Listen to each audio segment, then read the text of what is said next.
leur travail ne les empêche pas de faire la prière, de donner le zakat. Combien disent parmi les musulmans as-salatu ibada, al-amalu ibada, al-khidma ibada? Frère, je travaille, c'est une adoration. C'est une adoration. Un travail qui t'empêche d'aller vers Allah, ce n'est pas une adoration. Au contraire, c'est un châtiment, c'est une punition, c'est une malédiction même. Combien parmi nous, quand ils ont un CDI, ils pensent à tout sauf l'heure de la prière? Lui, ce n'est pas son problème. Il préfère ne rien faire, aucun effort. Aucun effort. Il finit le soir, il prend toutes les prières et rattrape. Fais un effort. Fais dua. Allah, facilite-moi, donne-moi autre chose qui est mieux que ça. Allah, il voit que ça te brûle le cœur. Il voit que ça te fait mal. Il voit que tu n'es pas tranquille. Non, tu n'es pas tranquille. Allah, il voit que tu n'es pas tranquille. Il y a quelque chose qui t'as mal à la tête. Plus que moi-même, tu as des migraines. Pourquoi? Parce que la prière passe. Les pieux qui rataient une takbiratul ihram, le premier Allah Akbar dans la mosquée, qui priait toute la nuit et qui pleurait toute la nuit. Des pieux, quand ils rataient le premier takbiratul ihram, ils donnaient des sadaqat et des sadaqat pour essayer de se rattraper. Allah s'entend dit les prières, Allah s'entend dit les vrais croyants, quand ils ont le pouvoir sur terre, quand ils ont quand on leur donne, masha'Allah, ils ont le pouvoir, ils ont la possibilité sur terre, cette responsabilité, la première chose, ils pensent, ils font la prière, ils donnent zakat, ils recommandent le bien, ils interdisent le mal. Mais nous, la prière, tellement on néglige la prière. Combien de personnes disent non, moi je ne prie pas. Parce que frère, comment tu veux que je prie? Je fais le haram. Je ne prie pas parce que frère, je fais le haram, je ne peux pas prier. Je ne peux pas prier parce que frère, tu as vu, je fais des business haram. Encore, je vends encore. Je ne peux pas, je ne prie pas parce que je fais le haram, je fais le zina. Comment tu veux que je prie? Je fais le zina. Je ne prie pas, il arrive parce que. Mais tu dois arrêter ce que tu fais et tu dois prier. Ce n'est pas une raison. Tu dois arrêter le haram, tu dois prier. Allah dit, pourquoi vous êtes en enfer? Ils diront, parce qu'on ne priait pas. Combien vont dire ça, Ya Rab, on ne priait pas? Quelqu'un est venu, il a prié, quand il a fini, le prophète dit, prie, tu n'as pas prié. Combien parmi nous sont pareils que cet homme qui est rentré à la mosquée, qui a bâclé la prière? Quand tu es devant une créature, quand tu es même devant un drapeau, juste un drapeau, tu es tranquille, normal, tu ne bouges pas. Dans la prière, tu bouges, on dirait que, subhanallah, malheur à ceux qui font la prière et qui négligent la prière. On fait la prière, mais malheureusement, on est absent, on n'est même pas dans la prière. Ça arrive, mais fais un effort. C'est pour cela donc, ce sont, Inch'Allah, pour finir rapidement quelques points qui nous concernent tous donc dans la prière et qu'on doit, Inch'Allah, connaître. لا يجوز مثلا على prière اللحن في الأذان بزيادة حرف أو حرفين أو مد كما يفعل المتصنعون فيه تصنع المغني. On commence par l'adhan. Il y a des choses qu'on doit éviter quand on fait l'adhan. Des fois, il y a des gens qui rajoutent des lettres qui n'existent pas dans l'adhan. Ou bien qui sautent des lettres dans l'adhan et dans l'iqama. Ça, on va le voir. Parmi les choses à éviter, il dit également إذا عرض للمؤذن أثناء أذانه شيء. Quelqu'un qui fait l'adhan, ça peut arriver par exemple, et tu vois que tu ne tiens plus. Là, c'est permis, bien sûr, tu arrêtes l'adhan, et quelqu'un d'autre arrive, par exemple, qui saigne du nez, par exemple, là tu peux partir, quelqu'un d'autre peut venir donc te remplacer. Et celui qui fait également donc l'adhan, qu'il fasse vraiment attention donc de comment il fait l'adhan. Des fois on fait l'adhan, on entend quelqu'un dire Allah c'est haram ça. C'est haram. C'est haram parce que là, tu as mis, subhanallah, c'est une question. Tu as dit, est-ce que Allah est grand? Est-ce que Allah est grand? Tu doutes de la grandeur d'Allah subhanahu wa ta'ala. Combien de mosquées, tu entends la personne, il a une belle voix. Mais, subhanallah, il dérange al-malaïka, il dérange tout pieux. Il dit Allahu Akbar avec une belle voix qui ne veut rien dire. Il dit Allah, c'est une question. Allahu, c'est comme dans le Coran, Allah dit Allahu adina lakum. Est-ce Allah qui vous a donné l'autorisation? Ça, les frères qui font l'adhan, faites vraiment attention donc concernant ce point.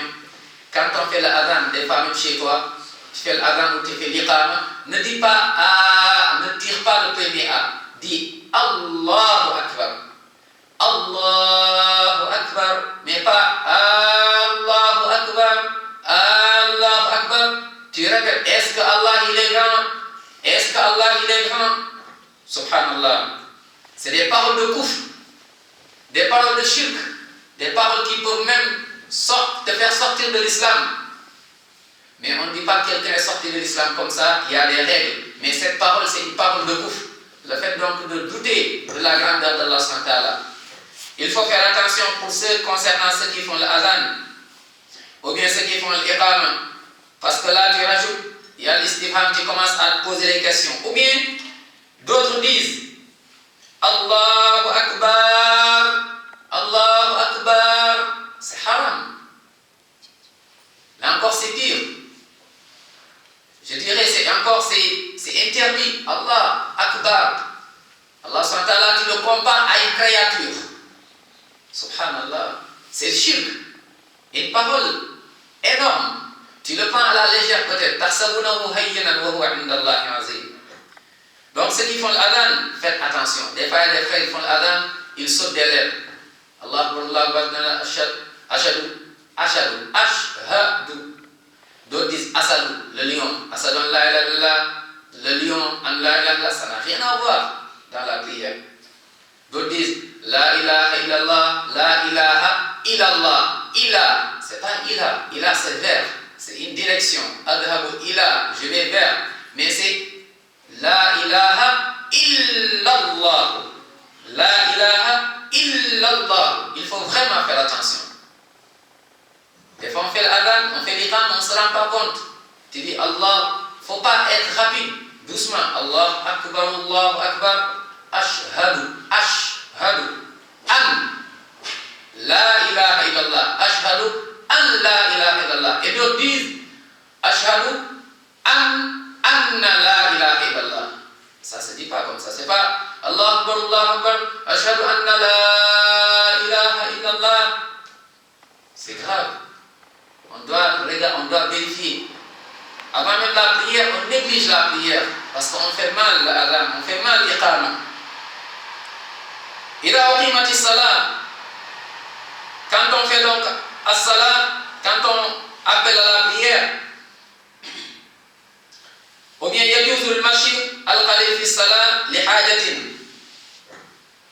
Il dit kafathi babin ou ighlaqihi.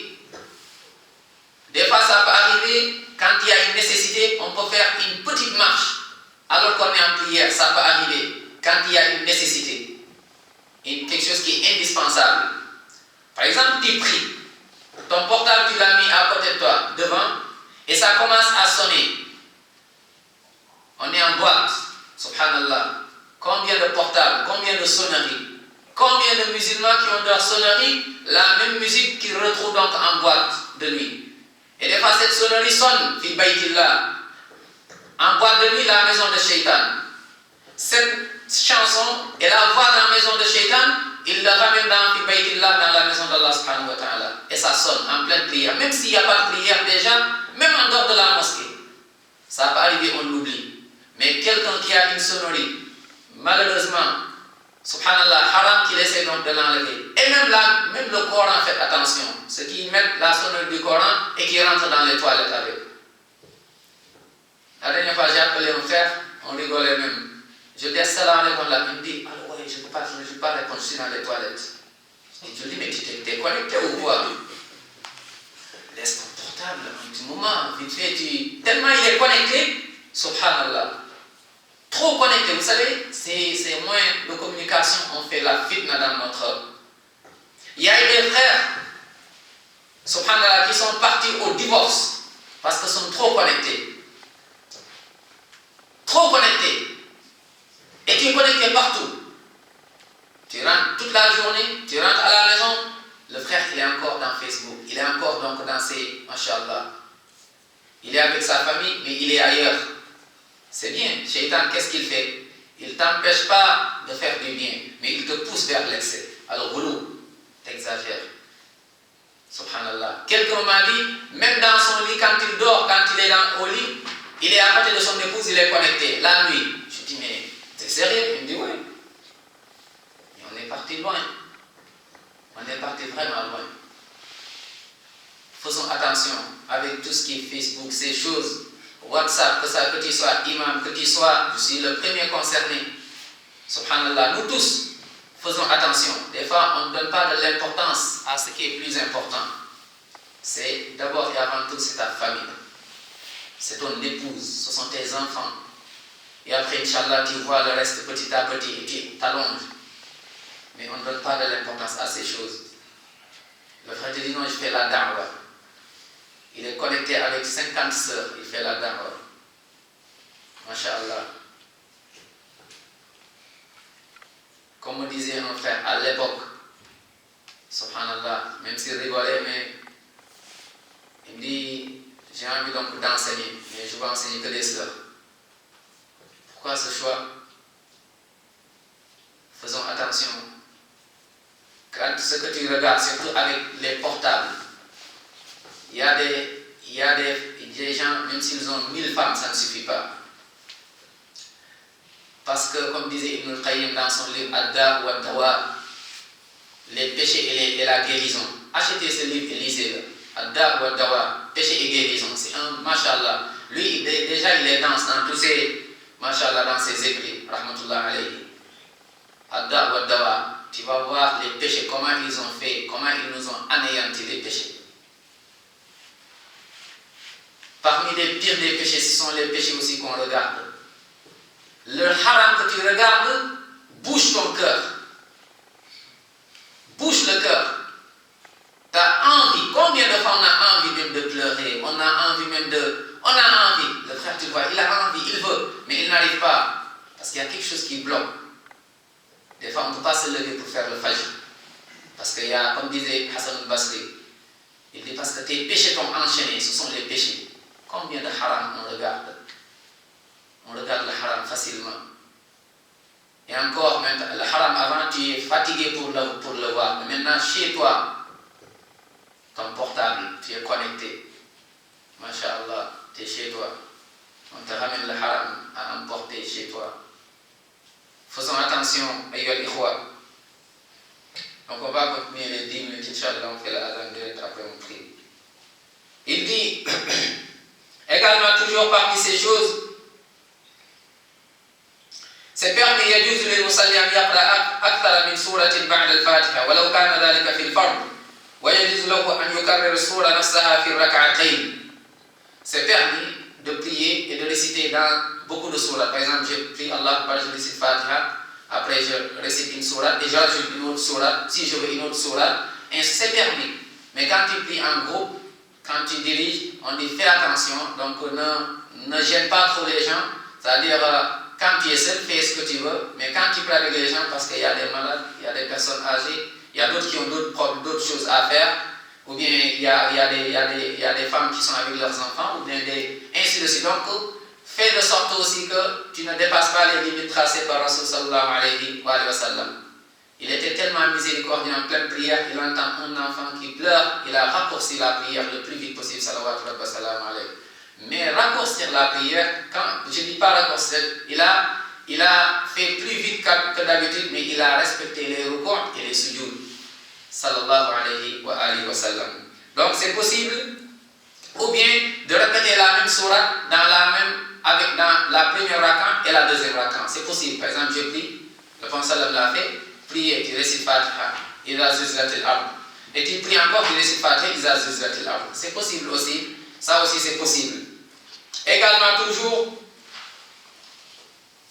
c'est possible aussi tasihhu as-salat fi ni'al. Idha lam yakun bihima khabar. C'est possible aussi de prier avec tes chaussures. Ou bien avec les chaussures que tu mets, que ce soit par exemple des fois tu travailles, tu fais la sécurité ou autre, mais à condition aussi que tu ne gênes pas. Une fois, il y a un frère qui est rentré dans une mosquée, ça fait un débat.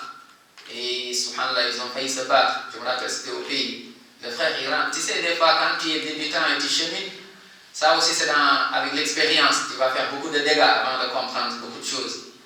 Frère, la mosquée des tapis, il rentre avec ses chaussures. Il dit, ça, c'est une sunna. Si vous voulez, je vous montre le hadith. Va à Médine. Va là où, à la Mecque, là où est né le prophète. Là où encore, masha'Allah, la base.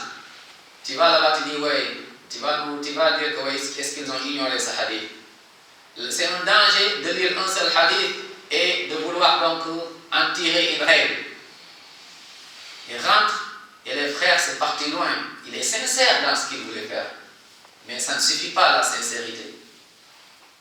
Quand on n'a pas de science, mais c'est l'expérience. Nous tous, combien de dégâts on a fait. Des fois, c'est pour cela quand tu vois des jeunes, des fois, dans la sunna, des fois qui font des dégâts, certains types, il faut essayer de les comprendre un petit peu. C'est le cheminement des fois. C'est le cheminement. Parce que des fois, il y a beaucoup de choses, c'est l'expérience, il y a l'âge, tu es jeune, il y a encore la foule de la jeunesse. Des fois, les jeunes sont, comme on disait, un jeune, subhanallah, aujourd'hui qui est parti loin encore, qu'Allah nous guide et le guide. Subhanallah, qui dit que ouais, il ne faut pas un tel, il a commencé à attaquer tout le monde gratuitement. Il venait à la mosquée ici, il dit, ouais, mon père, il est innovateur, mon père, il est ceci et cela, ouais, il y a la musique à la maison, moi je vais faire ceci. Il a commencé à partir.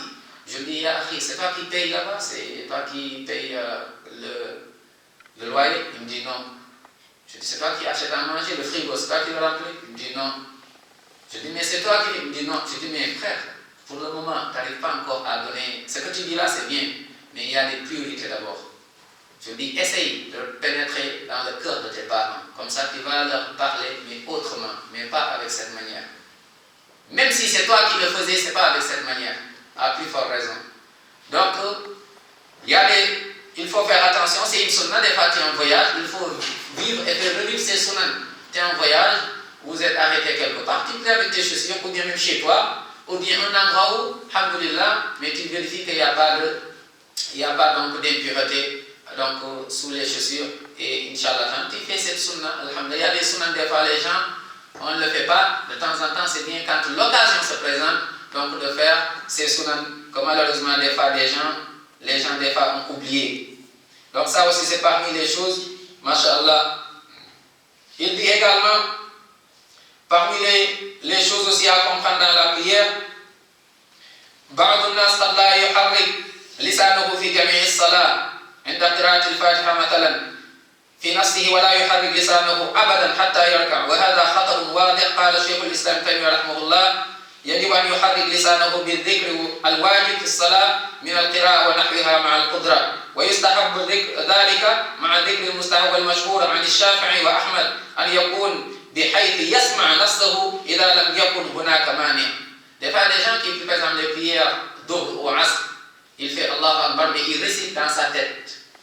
C'est pas comme ça, il faut bouger la langue, il faut que la langue bouge. Et même, ils disent toujours les savants que tu peux même entendre un petit peu ce que tu récites, un petit peu. Mais bouge, le minimum c'est de bouger la langue. Pas dire Allah Akbar, tu t'arrêtes comme ça, mais tu es en train de réfléchir la récitation. Ça ne se fait pas. Donc, essaye donc de bouger, alhamdoulilah, donc la langue. Donc, quand tu pries avec une prière qui est à voix basse. Il dit également, subhanallah.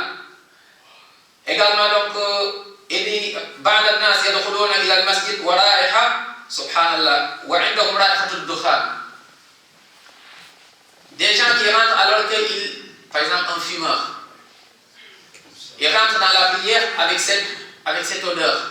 il dit cela encore nuit. Avant de rentrer dans la prière, vraiment tu es un fumeur, tu n'arrives pas encore à arrêter, fais le dua qu'Allah SWT te facilite, Inch'Allah, petit à petit, mais avant de faire la prière, donc n'oublie pas l'importance, Inch'Allah, de la prière, ne rentre pas avec n'importe quelle odeur, Inch'Allah, brosse-toi bien les dents, demande, Inch'Allah, fais le maximum, Inch'Allah, parce que tu es devant Allah subhanahu wa ta'ala. Ça, c'est quelques points et on va continuer toujours, Inch'Allah, avec ces points, Inch'Allah, concernant la prière, en continuant toujours donc avec Al-Wajiz, fi fiqh sunnah wal kitab al-aziz, Inch'Allah ta'ala. Donc on est donc dans ce chapitre toujours As-Salat qui est vraiment important car on le fait tous les jours. Ce qu'on fait tous les jours est la première œuvre qu'on va nous juger Yawm al-Qiyamah. On doit vraiment faire attention, on doit vraiment lui donner de l'importance et on doit beaucoup faire dua qu'Allah nous facilite à faire la prière que pour lui et également faire la prière comme l'a enseigné Rasoul sallallahu alayhi wa sallam et comme l'ont prié et comme l'ont compris les compagnons radiyallahu ta'ala ajma'in. Wa sallallahu wa sallim ala nabina Muhammad wa ala alihi wa sahbihi wa sallam tasliman kathira. Subhanakallah wa bihamdik ashhadu an la ilaha illa ant astaghfiruka wa atubu ilayk wa akhiru da'wana alhamdulillah.